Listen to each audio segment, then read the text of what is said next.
Hello everyone, Wario Dude 128 here, about to do a reading of something which I call Steven Diamond Universe Ideas. I started writing it one day because I didn't really like how Steven Universe Future ended. So I thought, hey, what if there was a sequel of sorts? And this is the result. So, here goes. These are ideas for either a 2-hour movie special or a miniseries called Steven Diamond Universe. If Rebecca Sugar wants to use them, I only ask to be compensated and given full credit for all of the ideas and maybe even given a voice role somewhere in there. The movie/series starts with everyone going about their day, and a familiar car shows up. What comes out of it is a taller 19-year-old Steven. Everyone is glad he's back, even Jasper, who still refers to him as My Diamond. His therapist helped him through a lot, and now he knows what he wants to do. First thing is to change his name, if only slightly. Before, he was Steven Quartz Universe. From now on, however, he is Steven Diamond Universe, hence the title. Steven notices there's less gems around than he remembers. Turns out the reason is because a number of them got together with human men and ended up transforming into half-human children. Steven comments on how he didn't know such a thing was possible, but then it's pointed out to him that he himself is living proof it very much is. Lars is back in town with his space crew, and they have changed the space-themed pastry shop into a fortune-teller place where Padparadsha, the off-color sapphire, who he refers to as Paddy, tells people what they want to know about the past. Lars a bit ago asked her just how far back into the past she can see, and she decided to find out. After trying to look farther, Paddy ended up seeing the War of the Crystal Gems and all of the plot details we know about. Those include Pink Diamond disguising herself as a rose quartz, her faking her death by having our pearl transform into her, and the blast that corrupted most of the gems still on Earth. Lars says that's too far back. Paddy demonstrates her new ability by saying a customer named Will is at the door, after he has already knocked and came in. When he asks her how he knows she's for real, Paddy points at him and then says the following. "You're from Sunshine Island, born and raised. The playground was where you spent most of your days. Chilling out, maxing, relaxing all cool, and all shooting some b-ball outside of the school. Then a couple of guys who were up to no good started making trouble in your neighborhood. You got in one little fight, your mother said it was a pity, and said for your safety the family's moving to Beach City." Will is flabbergasted that Paddy was able to sum up his life so accurately. He asks her about something, and she says from her vision of the past, he should have nothing to worry about. Will pays her and walks out a happy man. Steven asks if that happens a lot, and Lars says it depends on how clearly she saw customers past as they walked in the door. Steven learns that the Big Donut is now called Dewey Donuts. Turns out HQ learned their Beach City location was their most popular, and part of it is because former Mayor Dewey gave most of them new names. Said names became so popular and influential that he somehow ended up becoming CEO. And now, a William cattle farmer works there, along with Maxwell Hurt. Not only that, but Cookie Cats have been brought back into production. Each new customer gets a complimentary one, and Steven eats his with great relish. Peridot and Lapis are still living together, and even managed to make a fusion over their love of the Canadian show Camp Pining Hearts. Turns out Peridot sent the videos recorded from Steven's dreams to the creators, which inspired them to make the show much better. So they fuse together, and the fusion introduces herself as Chrysocolla. Just for fun, she would be voiced by Kylie Minogue. Her special thing is that she can basically bend everything on Earth to her will. Earth, water, air, fire, even lava and metal move at her command. Makes creating Meep Morps a lot easier than before. Greg, as the manager of Sadie and her non-binary partner, made some very good record deals. and now Greg has over $100 million in the bank. Also, Sour Cream got together with Jenny, and Buck got together with Kiki. Buck and Sour Cream already considered each other bros, so the idea of being brothers-in-law appeals to the both of them. Frowny came back to town and has decided to do new comedy routines with Smiley again.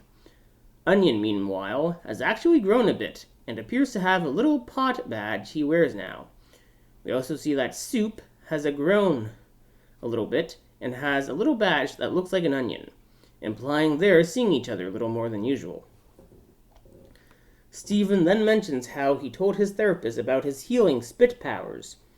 He demonstrated by taking a sip of a drink with a straw, and made the therapist take a sip as well. Said therapist wore glasses, and after drinking from the same straw, didn't need them anymore. Steven then wonders how far his healing spit powers could go, so he takes a bite out of a donut, which Greg also bites into. We see Greg suddenly go back in age 20 years, and his extra long hair comes back, along with no longer being bald. Steven then decides to go to the extreme, and goes to visit Nanefua at City Hall. He takes a bite from a slice of pizza, and urges her to take a bite from the same place he did. She does so, and at first says his spit doesn't heal squat. Then, all of a sudden, her body starts to grow, and her glasses fall off. Steven watches, while sitting down, as Nanefua transforms from an old lady back into a hot woman who looks like she's in her mid to late 20s. With this done, Nanefua declares that Steven's healing spit is the long-sought-after fountain of youth. Pretty soon, Steven decides to take a swim in the ocean, causing the entirety of the water to have magical healing properties, the result of which is that the world becomes young and healthy. With that done, Steven decides to visit Homeworld and meet with his aunts, Yellow Diamond, Blue Diamond, and White Diamond. He tells them to come with him to Rose Quartz's room back at the temple. When they mention how they are much too big to fit, Steven reminds them that Yellow Diamond has size manipulation powers and can shrink the three of them to manageable size.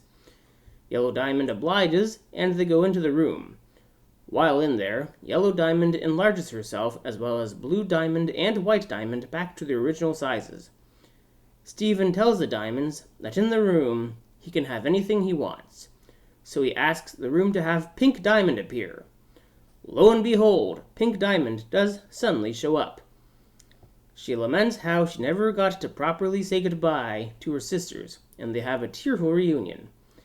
After many tears are shed, of which Blue Diamond is not responsible for, White Diamond wonders if the Pink Diamond they see is how she actually is, or if it's how Steven imagines she would be. Steven points out how he never met his mom or Pink Diamond, so the room they're in is responsible for how Pink Diamond looks and acts. Yellow Diamond agrees, and says that since the room created Pink Diamond, and it would know about her the most, the one with them is likely very close to the real thing. Steven has an idea, and tells them he'll be right back. He leaves and brings back Spinel. She sees Pink Diamond there and at first gets really angry. Then Pink Diamond hugs her and tells Spinel how she's sorry about the pain she caused. This causes Spinel to change from her angry self back to her perky and happy self, indicated by the black streaks from her eyes gone and the heart gem she has is no longer inverted. Pink Diamond tells Spinel, Yellow, Blue, and White to take good care of her son Steven, before slowly fading away while waving a hand. They all wonder what they should do next, and Steven suggests they should try fusing together and see what happens. Basing it on their love of Pink Diamond, all four of them dance and fuse together. We only see a shadow of what the fusion looks like, while Spinel sees it with absolute wonder. We cut to outside the temple, where a lot of people have appeared. Ronaldo thought he saw the Diamonds go in a bit ago, and young Nanefua said they should go and see what's going on over there. They see Steven, Spinel, Yellow Diamond, Blue Diamond, and White Diamond come out.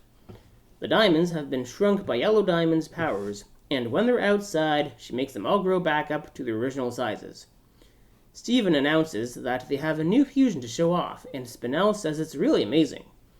They all dance and fuse together. What comes out is a gigantic being consisting of 8 eyes, 4 diamonds, 8 arms, and many shades of gray. This fusion introduces herself as Graphite, and says her special power is the good vibes that emanate from her as long as the fusion lasts.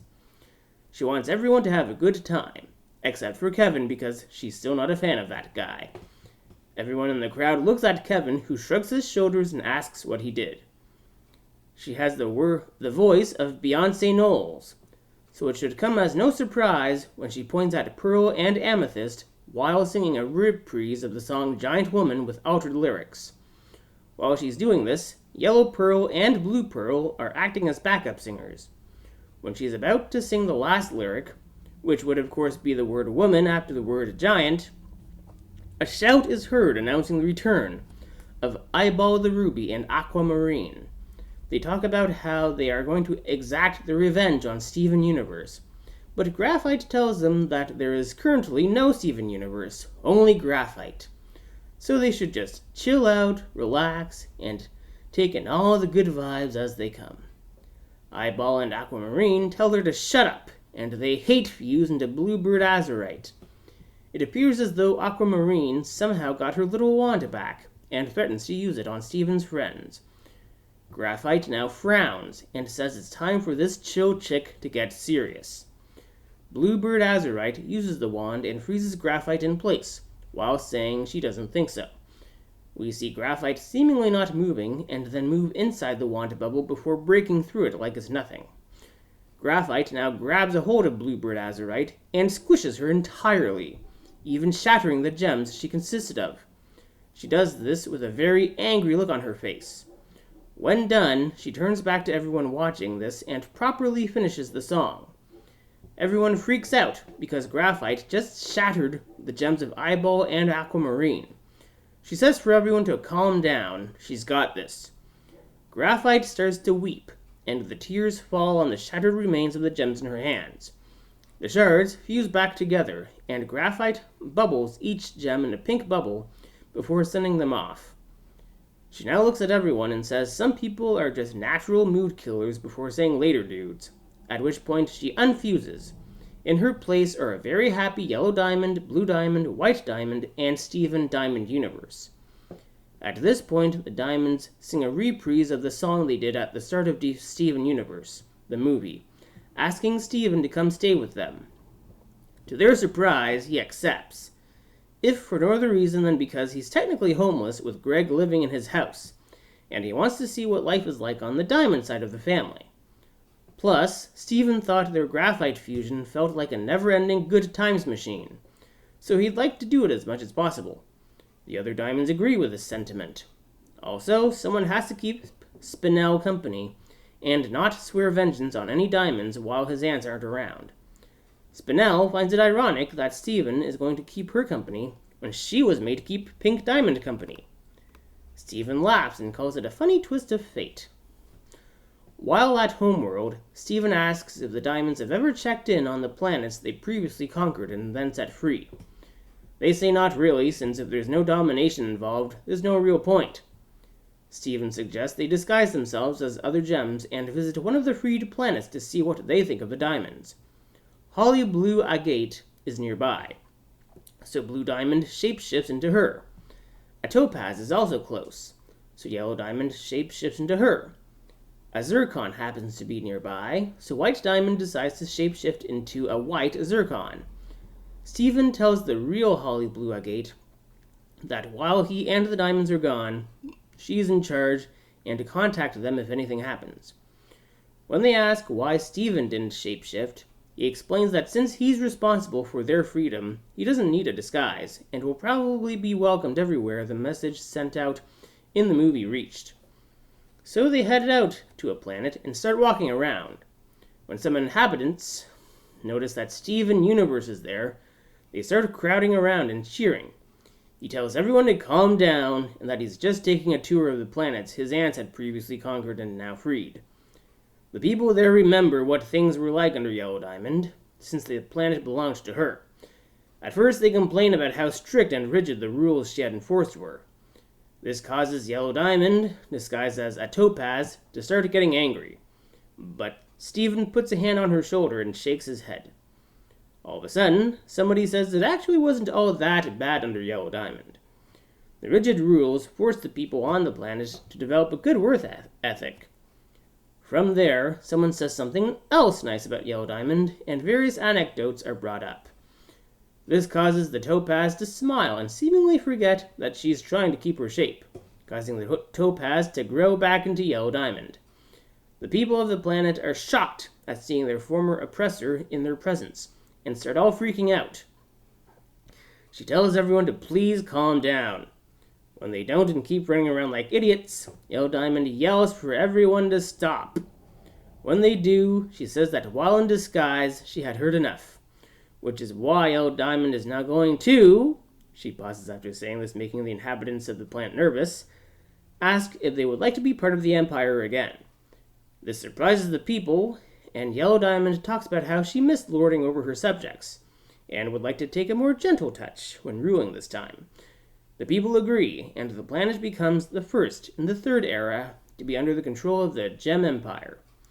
Yellow Diamond and Blue Diamond decide they might as well go visit the other 57 planets they ruled over not in disguise, and see if they would also like to come back under the rule of the Diamonds. Eventually, a charter is created, detailing all of the rights every planet has under the Diamond Empire. With this done, the three Diamonds decide they're going to go out and conquer new planets in a less violent way, right after they attend to all the things they left behind when going on an interplanetary road trip.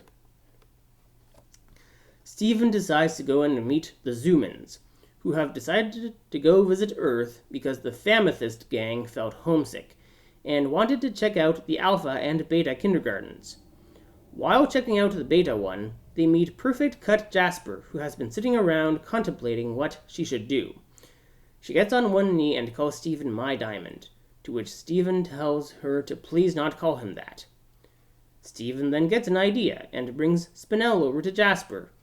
He tells her that Jasper likes to play, and they should try to play right now. Jasper says she likes to fight, to which Spinel says in a way fighting is a type of playing depending on why it is you fight. They get to fighting and find it's actually fun, so Jasper and Spinel decide they want to keep at this new way to play forever. Stephen suggests they go to Pink Diamond's old playground, and they can play fight as much as they want, to which they agree. The Famethyst gang, it turns out, have gotten very chummy with the Zoomans. One of the Zoomans asks about where Holly Blue Agate is. She's brought over and ordered by Stephen to live among the Zoomans for as long as she wants. Stephen goes to see Connie and learns that since his healing spit has made everyone healthy, her mom and most other doctors are now out of a job. Stephen isn't quite sure what they could do instead, so decides to ask his diamond aunts. It's suggested that the human doctors might go visit the planets in the reformed Gem Empire and become medical scientists. Some even go see the Zoomans because since they are descendants of humans that were brought to a zoo, they might be slightly different from other humans. When Stephen gets there, he sees Holly Blue Agate has changed her form so she's wearing the same clothes the Zoomans are and appears to be having a good time. Turns out one of the Zoomans, when allowed to choose in whoever they pleased, chose her, so she went along with it. So even though doctors, like Connie's mom, might not be needed on Earth, they could learn a thing or two from Gem doctors, as well as teach them at the same time. After all of that excitement, Stephen meets up with Lars. Lars tells him that he and Patty are engaged. When Stephen asks for all the details, he has Patty fill him in, since she is able to see a vision of how things went. We get a flashback where we see the inside of the fortune teller place she works at. She seemingly gets a vision of the past and giggles. Lars appears, and as he says her name, she says the answer is yes. Lars is taken aback since he hasn't said anything yet, and thought she couldn't see into the future. Patty says she can't, but she did just have a vision of Lars pacing around arguing with himself on whether he should or should not ask her to marry him. The argument ended with Lars finally deciding that he has nothing to lose and loves her more than anything, so it's either now or never. That was the vision of the past Patty saw. So when present Lars appeared, she had a pretty good idea what he was about to ask if she wanted to marry him. If that is indeed what Lars was about to ask, the answer is yes. She says this as a stream of tears comes from her eye, and she moves her hair away so she can look at him properly in the now. Lars asks her really, and Patty says she thought he would never ask. In the present, Lars nods and says that's how it went. Patty nods and says it's true since she was there. Steven smiles, says congrats, and comments on how he didn't know Lars was into older women. Lars looks at Patty and says when it comes to gems, age is basically just a number at this point, to which she moves her hair to the side and agrees. We now cut to the wedding of Lars and Padparadscha. Lars is in a tuxedo, with Steven, of course, as his best man. Roddenite is there to bring her up to the altar, and Smiley's there as a certified magistrate. On the Lars side is pretty much the entire town of Beach City along with some gems, and on the Patty side it's nothing but gems. Yellow and Blue Diamond are there on side Lars, while White Diamond is on side Patty. They're at the altar and get to say their I do's. Rings are brought forth and are put on fingers. Smiley pronounces them man and gem. They walk down the aisle together. Patty throws her bouquet behind her, and the bridesmaids all fight each other over who will get it. Steven and Connie nod before Steven throws Connie into the air. She catches the bouquet, and Steven catches her as she lands. Patty relates the events of what just happened and is overly excited by it. At the reception, Steven and the diamonds have fused together to form graphite again. As before, she gives off good vibes and is still quite chill and laid back, despite being the tallest character in the entire show. The Zoomans appear and seem to have finally forgiven Greg for refusing the choosening. They now understand he had already chosen another, and part of the reason he didn't choose one of them is because as a widow he still loves Rose. Someone wonders if Graphite's good vibe influence was behind the Zoomans forgiving Greg, but everyone agrees it doesn't really matter. Spinel and Jasper are there, and it seems they had been fighting non-stop for an extended period of time. They only stopped when it was announced a gem was doing a human fusion ritual and wanted to see how things would play out. Graphite suddenly says her work there is done and unfuses. Yellow Diamond, Blue Diamond, White Diamond, and Steven Diamond Universe appear in her place. They talk about how they have to get back to Homeworld soon, but will stay at the party for as long as they can. Finally, everyone gets together for a group photo. Spinel decides, since she has long and twisting arms, she will stretch an arm out to get everyone in the picture. She does, and the resulting photo with Padparadscha and Lars in the middle, as well as Steven now towering behind them, is the definitive end to Steven Diamond Universe. That is how I think a 2-hour movie or miniseries as a sequel to the end of Steven Diamond Universe Future would go. There's likely a number of things missing, but only because these are general plot points and not a full-on script with every character having a speaking role. If Rebecca Sugar loves this whole thing and wants to make it a reality, she should know exactly where to find me.